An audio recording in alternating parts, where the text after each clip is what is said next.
A little more than a week ago, or what feels roughly like the time of the Ottoman Empire, given the rhythms of the current news cycle, Kirsten Gillibrand, the junior senator from New York, appeared to have made a grand self-annihilating, political miscalculation.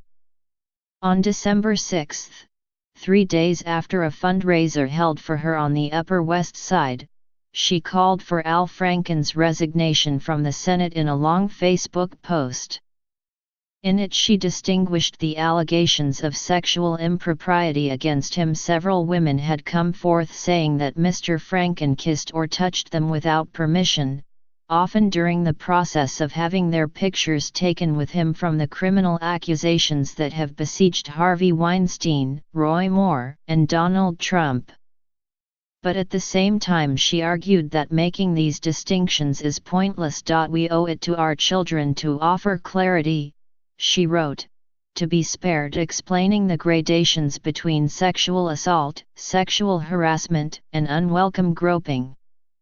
Mr. Franken, Ms. Gillibrand reasoned, would provide this clarity if he forfeited his right to an ethics investigation and stepped down, a gesture that would signal that any kind of mistreatment of women in our society isn't acceptable. Not everyone saw it this way, as an obvious means of restitution or purposeful messaging that a Democratic senator who had served women well in public office, if not always in life, should vacate a seat in Congress, leaving it potentially vulnerable to Republican opposition. What if Minnesota's former Governor Tim Pawlenty, a Republican, won Mr. Franken's seat in an election next year against some lesser-known opponent? What if the seat went to Gretchen Carlson, the former Fox News anchor especially primed for the current moment, given that her sexual harassment suit against the network brought down Roger Ailes? Rumors were already circulating about potential bids, and Minnesota is not reliably left-leaning. Hillary Clinton won the state last year by only 2 points. Both constituents of Ms. Gillibrand's and supporters from around the country lashed out, calling her an opportunist, a bully, a simpleton, a betrayer, a big disappointment. Her Facebook page filled with thousands of comments, many of them suggesting that those who had stood with her in the past couldn't do it any longer. So you want to sacrifice Al Franken to your altar of purity?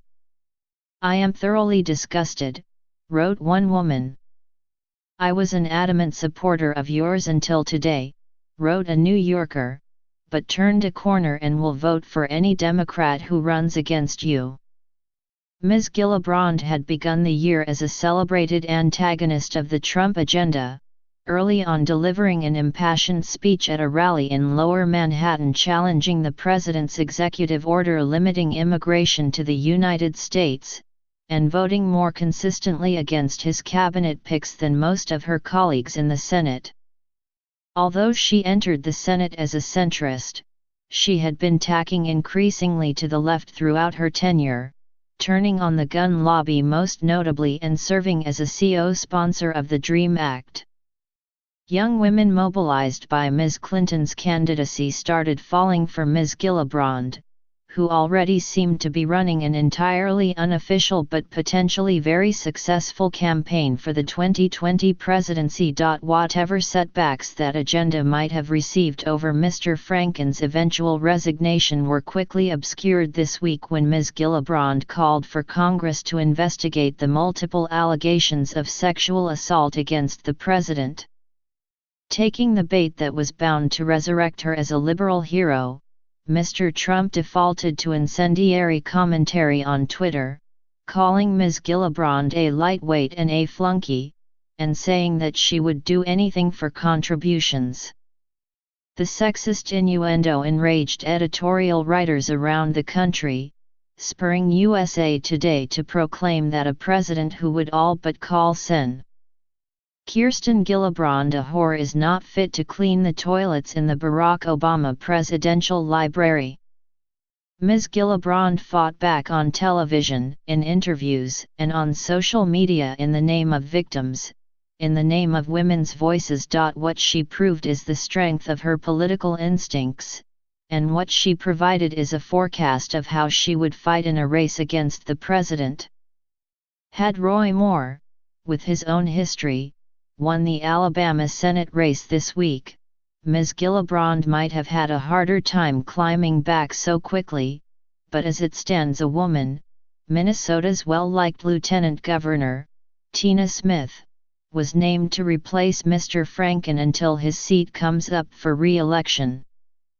Beyond that, younger women, who have a greater disposition toward zero-tolerance policies for sexual harassment and abuse, might consider the brigade she led against the senator a reason to get behind whatever presidential ambitions she might have. How political leaders respond to accusations of sexual misconduct that come up around their colleagues in public life is bound to be a litmus test of their viability in the coming weeks and months.